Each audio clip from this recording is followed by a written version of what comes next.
Guys, I'm about to. I'm sorry to stop your headlines. No, you're okay. But I think you're going to love this. That we are currently being joined by a 6-time Pro Bowler, one of the best QBs, your ultimate hero, Syracuse legend, Donovan Mcnabb on 104.5 The Team. Good afternoon, sir.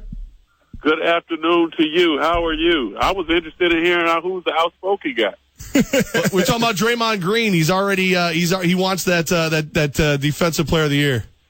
Oh, he deserves it. He deserves it. He's the force that leads that offensive juggernaut that they have over there in Golden State. He's really the straw that stirs the drink, and he'll be the intricate part of them winning another championship. The reason that Cleveland won last year was because of the suspension to Draymond Green that was caused by LeBron James, but that's another story. Breaking down multiple sports, Donovan McNabb, you gotta love it. And don't worry, he'll be breaking down some late 90s Syracuse football here in a bit, because that is my childhood. When I want to talk about that, but we're going to start with the NFC East. Some great quarterbacks, Eli Manning, Carson Wentz, Dak Prescott, Kirk Cousins. When you look at that division, are we seeing the best quarterback play in that division compared to any other division in football? Absolutely not. The thing about it, you gotta look at it for what it is. I mean, for two rookie quarterbacks, no one expected anything from them. To see what Dak Prescott has been able to do has been unbelievable. How he's sitting in the pocket and being poised versus the blitz. Obviously has a great run game with Ezekiel Elliott, and it's just the direct opposite, really, when you look at the Philadelphia Eagles. With Carson Wentz turning the football over, he's going to be a great quarterback. But he's definitely having his rookie woes at this particular point. Kirk Cousins, I think, has really opened up eyes and become a big story because he really gambled on himself coming into this season, and he's put up great numbers. The question is, can he do it in the playoffs? And so I think for Eli Manning, you talk playoffs, it's been so long since he's been to the playoffs and been successful because he's had down years. So you're just kind of waiting to see how long it's going to last. And from that point on, I mean, it's always been a competitive conference. It always goes down to about week 10, week 12. And that's when really you have to turn it up to solidify who's going to win the East and who's going to get into the wild card spot. One part of the host of McNabb and Custer right here on 104.5 The Team, Sunday nights, 10 o'clock, Donovan McNabb. Donovan, when you think about Peterson, you sat behind Doug Peterson for a second or two over there in Philadelphia. Sometimes guys go, you always knew he was going to be a coach. Did you always have the feeling that he'd be a coach? Yeah, absolutely. Majority of backup quarterbacks, they either become coaches in the NFL or become head coaches in high school. And Doug did that actually in the time he spent away from the league before he was brought back to Green Bay. So he had a little bit of experience of calling plays and things of that nature. And what Andy did for him is he brought him aboard and he became a quality control guy, which moved eventually into the quarterback coach. And then he took him to Kansas City to become his offensive coordinator. So there was a change for Doug that he was well prepared for. And I think he's done a great job so far in Philadelphia. It's unfortunate he has a rookie quarterback, but you'll start to see the development not only from his quarterback in the next year or two, but you'll also see him get his pieces in there on the offensive defensive end in the draft. Donovan, during your career, your rookie season, similar to Jared Goff, you started and got in later on in the year. For a guy like Goff, what makes it easier for him? What can this coaching staff do to help him have the most success?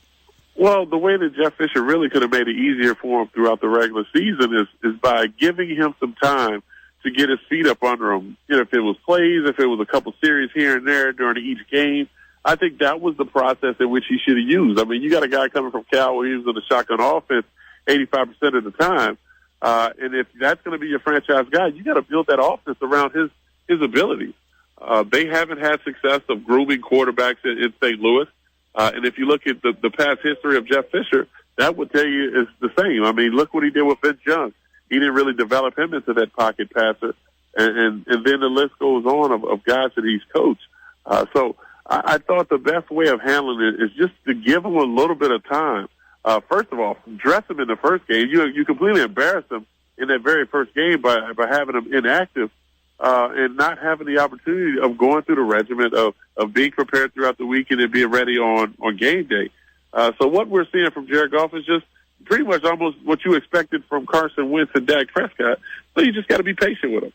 Donovan McNabb with us right here on 104.5 The Team. Now, like, I love, 4th and 26 and all that great stuff, but my co-host over here, Gaz, is in head-to-toe Syracuse gear today, waiting for your call. Man. Right. So Donovan, I'm just going to step back and let you talk Cuse. We'll just start with the thing that's going on now in Cuse, and that's the football program. Dino Babers, the new head man. Are you happy with the direction of the program? You know what? I am. I like what I'm seeing from the offensive end. Obviously, the up-tempo offense in which, he's brought to the New York area. No one expected it. No one's really ever seen it like that. So I love the yardage and the points that they've been putting up. I would like to see a little bit more consistency on third down. But when you have the type of offense in which they've been trying to do, and I've seen it with Chip Kelly in Philadelphia, you need a defense that's going to be stout. That means your defensive line's got to be big. They got to be in great shape. They got to be expected to play at least 75 to maybe 85 plays a game, because if they're going and scoring quickly, then that defense is right back out there again. So it's going to be important that that he'll have to go out and recruit not only the East, but hey, you got to go down south to Texas. You got to go to Florida. You're going to have to go to Georgia. You're going to have to go and get some dogs to play at the linebacker and cornerback position, because we need some physical play from the defensive end if you're going to run that type of offense. Let's go back to 1998, a young me, Gaz, sitting in the stands, watching the play, the throwback against Virginia Tech. Walk us through that scenario and what happened and that emotion when you guys had that game winner. Well, it was one of the staples in our offense. We would always run some type of throwback or possibly have a guy in the flat that would be our first read. And what defenses like to do, they keep their eye on the quarterback, and I would never look back to watch our tight end kind of come from the front side all the way to the back. Steve Brzezinski did a great job of posting up the linebacker backside, and what I did was I just pulled the defense as far as I could. I didn't have my first or second read coming in front of my eyes, and threw it back to just give Steve Brzezinski an opportunity to box out and go up for the rebound. He did a great job of securing that catch, and which led to something that never happened while I was in Syracuse. Is our students rushed the field. That's right. And that was a special moment, because my mom and Rob Conrad's mom, they didn't jump over the rail; they went under the rail. But yet, so they came out on the field, and it was a real emotional moment. And also, some people may not remember this, but you were also part of the 1996 Final Four team for Syracuse. Any favorite memories playing as a player under Coach Jim Boeheim? You know what? We had such a great run. I mean, from the shot that put us to overtime against Georgia. From playing against Kansas and Jock Vaughn and that cast of characters that he had on his team, to going down to the Final Four, Mississippi State, Kansas, Mississippi State and Kentucky, playing in the national championship game versus one of my high school teammates and Antoine Walker. Obviously, we lost that game. He went on to go into the draft and become a lottery pick. And it was just an excellent run that I look back on my college career, and that was sort of like icing on the cake from the bowl games and all the winning that we did in football, and obviously receiving my degree at such a prestigious university. I always call it the Harvard of the East Coast, when actually, when Harvard is on the East Coast. So I always try to bump us up a little bit. Yeah. But you know what? That was the icing on the cake, man, for the rewards and everything that we were able to accomplish athletically at Syracuse. Donovan McNabb with us. I just want to say I'm impressed today, Donovan, because I thought for sure Gaz was going to be like Chris Farley, and remember that time when you threw a touchdown? That was great. Oh no! Listen, once you start reflecting on just the wonder year, so to speak, people just got to pull back and let you have your moment. When they try to cut you off, that means they didn't have any success or didn't have a great time while they were young. Hey, it's not our fault. we really appreciate you, and we're looking forward to each and every Sunday night, 10 o'clock, McNabb and Custer. For anybody who hasn't caught it yet, what's the show all about? Oh, man, we talk all sports. We bring commentary into it with great insight. We also have great music to keep you abreast of what's going on. We hit you with the latest topics if it deals with the Kardashians or dealing with athletics, whatever it may be. You can also tune in. We'll be joining in and taking over the Bomani show as well on actually Wednesday from 4 to 7 Eastern.